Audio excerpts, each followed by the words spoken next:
परम शांति മഹാഭാവിക്ക് കോടി പ്രണാമം.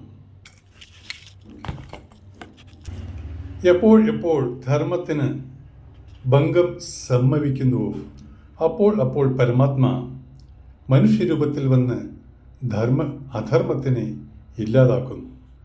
ഈ കലിയുഗത്തിൽ ധർമ്മത്തിനെക്കുറിച്ചും മറ്റു ജാതി മത ഭേദങ്ങളെക്കുറിച്ചും അത്യാചാരങ്ങൾ ഒരുപാട് നടക്കുകയാണ്. കാരണം മനുഷ്യർ മൃഗങ്ങളുടെ തുല്യമാണ്. ഇപ്പോൾ മൃഗങ്ങളുടെ തുല്യമായ മനസ്സുമായാണ് മനുഷ്യൻ ജീവിക്കുന്നത്. ജ്ഞാനം എന്നുള്ള ഒരു സാധനം ഇപ്പോൾ മനുഷ്യരിൻ്റെ ഉള്ളിൽ ഇല്ല. കാരണം ഇത് കലിയുഗമാണ്. നമ്മൾ ഈ കണ്ണുകൊണ്ട് കാണുന്നത് ആണോ സത്യം? നമ്മൾ ഈ 5 തത്വത്തിൽ എപ്പോഴാണ് വന്നത് എന്ന് നിങ്ങൾ ഒരിക്കൽ കൂടി ചിന്തിച്ചിട്ടുണ്ടോ? ചിന്തിക്കാൻ നിങ്ങൾക്ക് സമയമില്ല. കാരണം നിങ്ങൾ മനുഷ്യദേഹ സുഖത്തിനു വേണ്ടിയിട്ടാണ് നിങ്ങൾ ഒരുപാട് ദാഹിക്കുന്നത്.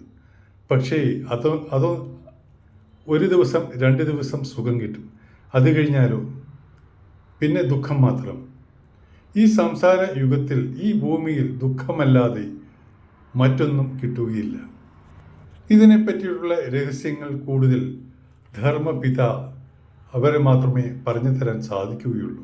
ശ്രീകൃഷ്ണൻ ഗീതയിൽ പറഞ്ഞിരിക്കുന്നത്, മഹാത്മാവിനും സന്ധനും ഞാനാണ് ജ്ഞാനം നൽകിയിരിക്കുന്നത്.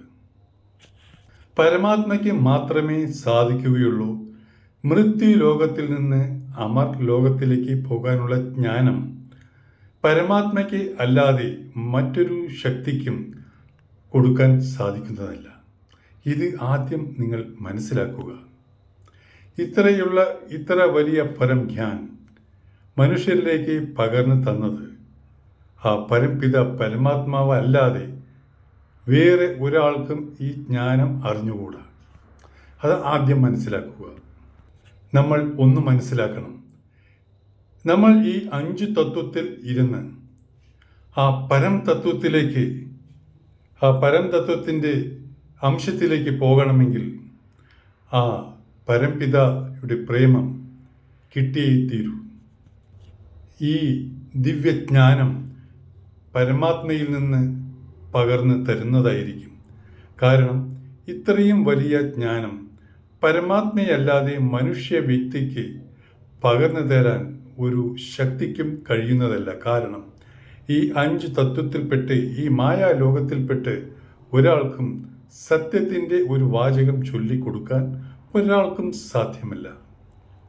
അതായത് ആദ്യം ഗർഭസ്ഥ ശിശു ആദ്യം ഭ്രൂണം ഉണ്ടാവുന്നു. പിന്നെ പതുക്കെ അത് ആകാർ ഷേപ്പിലേക്ക് വരുന്നു. പിന്നെ 5 തത്വത്തിൻ്റെ ആവരണം ആ കുട്ടിയെ പൊതിയുന്നു. ഇതുപ്രകാരമാണ് മനുഷ്യൻ ആദ്യം ആത്മ, നിരാകാരിയിൽ നിന്ന് ആകാരി, ആകാരിയിൽ നിന്ന് സാകാരി, അതായത് സാകാരി എന്നാൽ മനുഷ്യരൂപത്തിൽ വരുന്നത്. ആദ്യം ഇവിടെ ഭൂമി ഉണ്ടായിരുന്നില്ല, വായു ഉണ്ടായിരുന്നില്ല, ആകാശം ഉണ്ടായിരുന്നില്ല. പിന്നെ എന്താണ് ഇവിടെ ഉണ്ടായിരുന്നത്? ഈ ചന്ദ്രനും നക്ഷത്രങ്ങളും എവിടെ നിന്ന് വന്നു?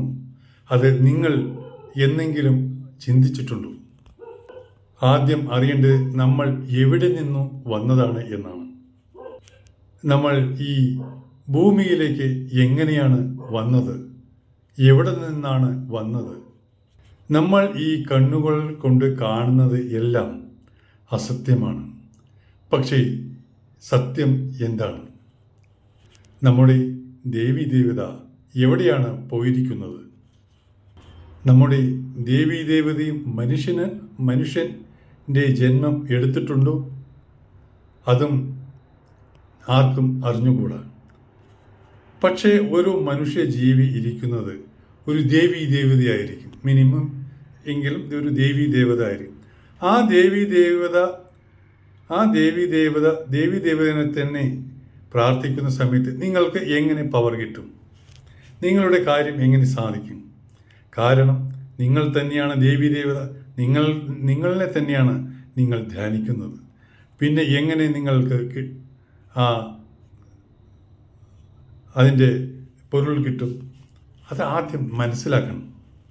ഇപ്പോൾ ഈ ഭൂമിയിൽ ഇത്ര ധർമ്മങ്ങൾ ഉണ്ടല്ലോ, ഇതെല്ലാം എവിടെ നിന്ന് വന്നു? ഇതെല്ലാം വന്നിട്ട് 1000 വർഷത്തിന് മേലേ ആകുന്നുള്ളൂ. എന്നാൽ ഒന്നറിയണം, നമ്മുടെ ബ്രഹ്മാണ്ഡം ബില്യൺ ടൈം പഴയതാണ്. അത്ര പഴക്കം ഉണ്ട്. അത് ആദ്യം മനസ്സിലാക്കുക. 5000 വർഷമല്ല ഭൂമി ഉണ്ടായിട്ട്, ബില്യൺ ഇയർ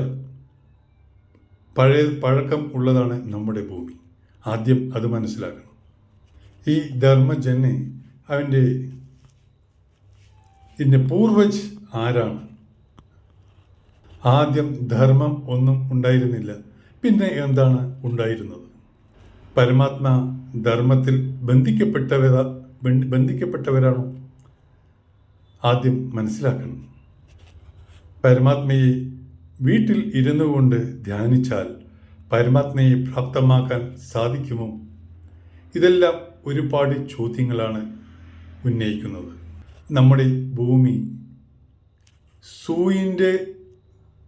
ഒരു സൂചി കൊണ്ട് കുത്തിയാൽ എത്ര ചെറുതാണോ അത്രയും ചെറുതാണ് നമ്മളുടെ ഭൂമി. നമ്മുടെ ഭൂമിയെക്കാളും അനന്തകോടി പ്രകാശവർഷം ഉള്ള ബ്രഹ്മാണ്ഡം ഒരുപാടുണ്ട്. പക്ഷേ നമ്മൾക്ക് അത് അറിവില്ല. നമ്മുടെ ശാസ്ത്രത്തിൽ എഴുതിയിരിക്കുന്നത് ഓരോരോ സെക്കൻഡിലും ഓരോരോ ബ്രഹ്മാണ്ഡം നശിക്കുകയും അനന്തകോടി ബ്രഹ്മാണ്ഡം നശിക്കുകയും അനന്തകോടി ബ്രഹ്മാണ്ഡം ഉണ്ടാവുകയും ചെയ്യുന്നു ഒരു സെക്കൻഡിൽ. എന്താ ഈ അനന്തകോടി ബ്രഹ്മാണ്ഡം? ഈ ബ്രഹ്മാണ്ഡം എങ്ങനെയാണ് ഉണ്ടായിരിക്കുന്നത്?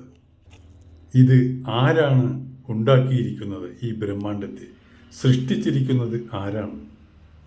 ഈ ബ്രഹ്മാണ്ഡത്തിൻ്റെ മാലിക് ആരാണ്? ഇതെല്ലാം അറിയേണ്ടത് വളരെ വളരെ അത്യാവശ്യമാണ്. ഈ ബ്രഹ്മാണ്ഡത്തെ നടത്തിക്കൊണ്ടു പോകുന്നത് ആരാണ്? ഈ ഭൂമിയുടെ വിസർജൻ, ഭൂമിയെ ഇല്ലാതാക്കുന്നത് എപ്പോഴാണ്? അവിനാശി ദുനിയ, അതായത് മരണമില്ലാത്ത ലോകം എവിടെയാണ്? ആത്മാ അവിടേക്ക് എങ്ങനെ പോകും? ദേഹത്തിൻ്റെ വിശ്വം എത്ര വലുതാണ്? അതെല്ലാം അറിയണം. ഇവയുടെ ആദി മധ്യ അന്തിൻ്റെ രഹസ്യം അറിഞ്ഞേ പറ്റൂ. ഇതിനെല്ലാം ഉത്തരം ബേഹദ് പരംജ്ഞാൻ പഠിക്കുക, കേൾക്കുക എന്നുള്ളതാണ്. ഇനി അടുത്ത ടോപ്പിക്കിൽ കാണാം. നാളെ കാണാം. വീഡിയോ നീണ്ടുപോകുന്നു.